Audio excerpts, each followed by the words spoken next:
ভগবান যেন সকলকে ভালো রাখে, সুস্থ রাখে, তাদের হৃদয়টা যেন ভগবানের প্রেমে পরিপূর্ণ হয়, হৃদয়টা যেন কৃষ্ণ উন্মুখী হয়। হরি বল। যখন গৌর হরির সঙ্গে সনাতন প্রভু দেখা হয়ে গেল, তখন গৌর হরি আমার সনাতন প্রভুকে ডেকে বলছেন, ও এইদিকে লক্ষ্য করুন, আমার দিকে আর মনে হবে না।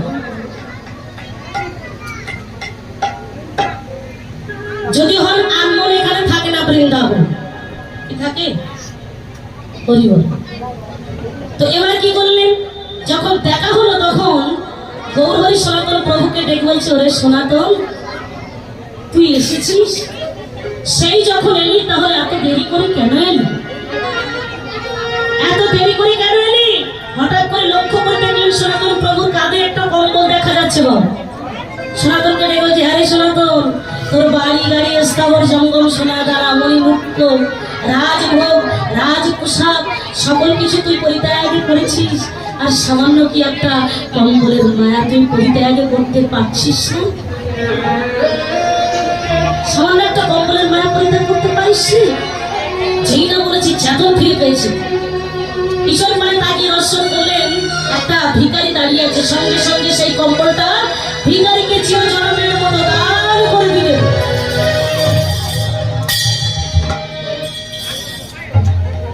গঙ্গা থেকে স্নান করে এসে মহাপ্রভুকে জিজ্ঞাসা করলেন, প্রভু বলো তো আমি কে, কি আমার পরিচয়, কেন এত দুঃখ, কেন এত তাপের দায়? মহাপ্রভু একটা কথা বললেন, সনাতন তুমি কি জানো না তুমি কে? এক কথাই বুঝিয়ে দিলেন, তুমি জীব নিত্য কৃষ্ণের দাস। হরি হরি।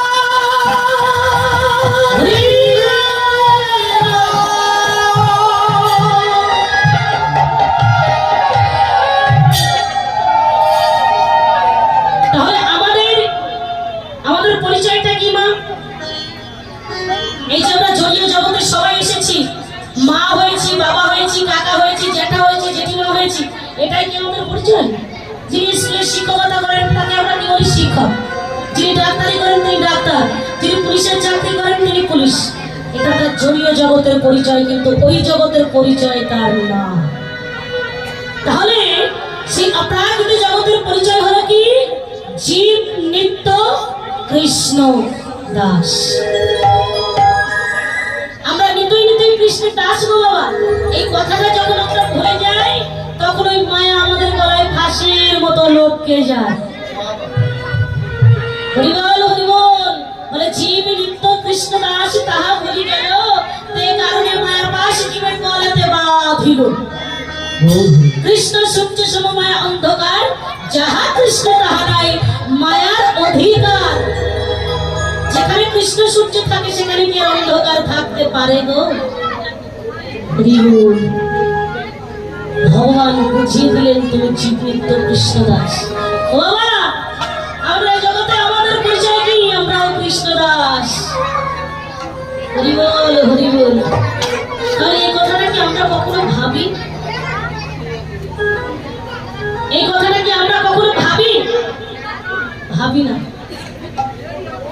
আজকে এই জগতে আমরা এসেছি বড় সাধনা করে, 84 লক্ষ জনি করিয়া ভ্রমণ, তবে হয় সাধে মানব জনম। ও মা, আজকে এই জগতে আমরা এসেছি, এই জন্মটা যে কি আর কোনোদিন ফিরে পাবো? পাবো? কেন পাবো না? কেন পাবো না? তবে কর্ম করো। যিনি গোবিন্দের চরণ প্রাপ্তি হয় তিনি কেন জগতের মাঝে আসতে চান? তিনি আসতে চান না। যিনি গোবিন্দের চরণ লাভ করেন গো বাবা, তিনি জড়িয়ে জগতে আর আসতে চান না তিনি। আর যিনি গোবিন্দের চরণ লাভ করতে পারেন না, তাকে বারবার এই জগতে আসা যাওয়া করতে হবে। হরিবল হরিবল, তাকে আসা যাওয়া করতেই হবে। এবার কি করলেন? সনাতন প্রভু বৃন্দাবনে চলে গেলেন, কিন্তু তিনি যখন গেলেন একা যান নাই বাবা, সঙ্গে করে মদন মোহনের ছোট্ট একটা বিগ্রহ সঙ্গে করে নিয়ে গিয়ে তিনি একটা নদীর ধারে কুঞ্জ নির্মাণ করে সেই মদন মোহনকে সেখানে স্থাপন করে প্রত্যেকটা দিন সেবা পূজা অর্চনা করতে লাগলেন।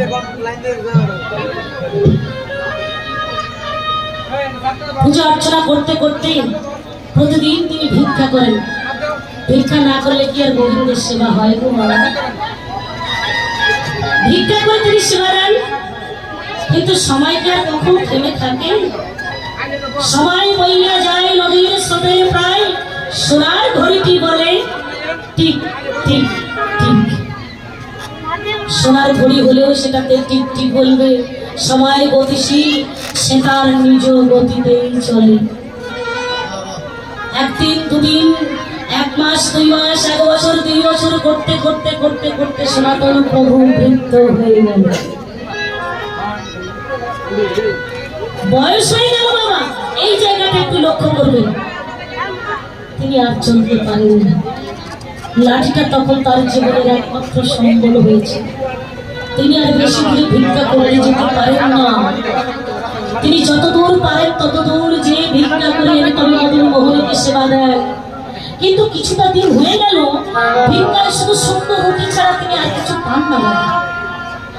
সেই শুকনো রুটি এনে ওই মদন মোহনকে তিনি সেবা দেন। মদন মোহনও তিনি সেবা করেন, বলে ভক্ত দিলে খাই আর না দিলে উপবাসী যায়, কি তাই না বাবা? তো এবার কি করলেন? সেই শুকনো রুটি তিনি প্রতিদিন সেবা করতে লাগলেন। হঠাৎ করে একদিন স্বপ্ন যোগে সনাতন প্রভুকে ডেকে বলছে, সনাতন, ও সনাতন, আমি না শুকনো রুটি যেই কথা বলেছে আমরা সনাতন প্রভু লাফ দিয়ে উঠেছে। লাফ দিতে বলছে এমন কথা না, কে বলে? ও মদন মোহন, তুমি বলেছ তুমি শুকনো রুটি খেয়ে পাচ্ছ না? ঝরঝর করে দুই নয়ন দিয়ে তার জল ঝরছে। কেঁদে কেঁদে বলছে, কেন আজকে তুমি আমাকে এমন করে বলছো কেন? আমার যখন কত টাকা ছিল, কত সম্পদ ছিল, কত অর্থ ছিল, কত মণিমাণিক্য ছিল, কত রাজভোগ ঘরে ঘরে সাজানো ছিল, ওই তখন তো তুমি আমাকে একটিবারের জন্য ডেকে বলো না, সনাতন আমায় ভালো কিছু খেতে দে।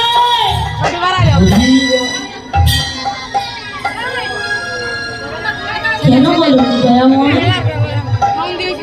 কত খাবার থরে থরে, কত রাজভোগ স্বর্গ থালায় থরে থরে সাজানো ছিল, তখন তো একটু বাড়ির জন্য আমাকে ডেকে বলনি, সনাতন আমায় একটু ভালো কিছু খেতে দে। আজকে কেন বলছো তুমি এমন করে? ও আজকে আমি কাঙ্গাল হয়েছি তাই, আজকে আমি ভিখারি হয়েছি তাই, আজকে আমি মানুষের দুয়ারে দুয়ারে ভিক্ষা করি বলে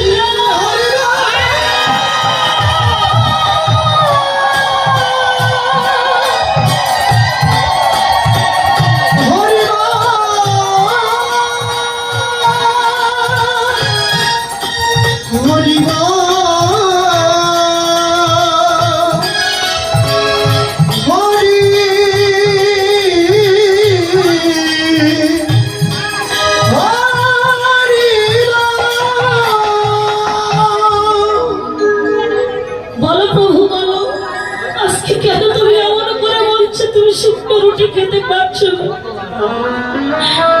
আমার তো বয়স হয়েছে, আমি ভালো করে পথে চলতে পারি না। আমি যত দূর পারি তত দূর তোমার জন্য ভিক্ষা করে নিয়ে আসি। আজকে কেন বলছো এমন করে শুকনো রুটি খেতে পারছো?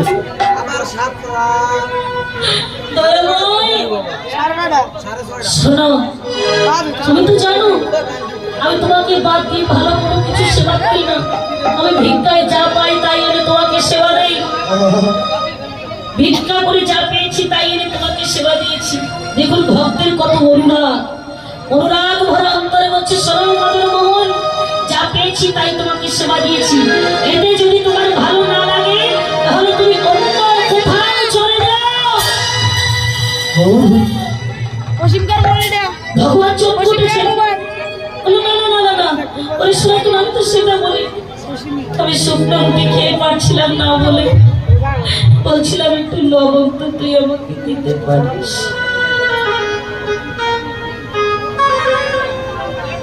একটু লবণ তো দিতে পারিস।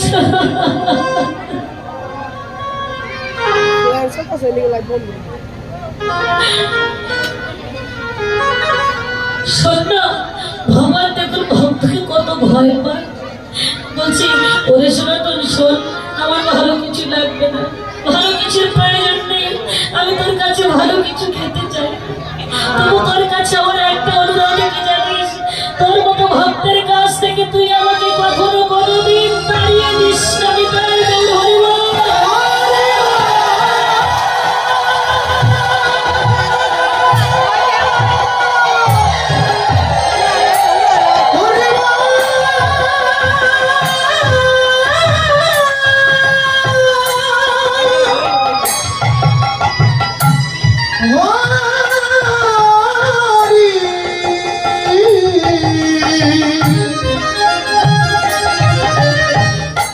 হরি হরি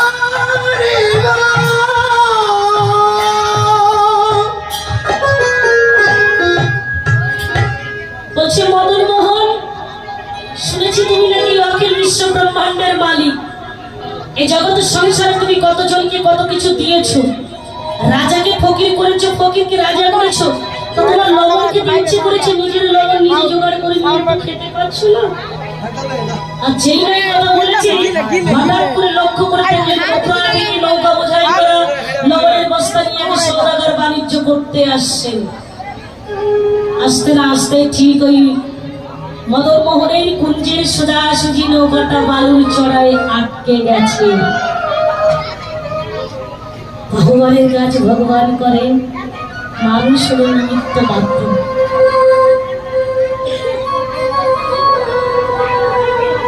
যেই না আটকে গেছে, কয়েকদিন হয়ে গেল আমরা পড়ে আছি। ছোট্ট একটা বালক এনেছে, মাঝি ভাই তোমার এখানে এমন করে পড়ে আছে, কি হয়েছে? মাঝি আস্তে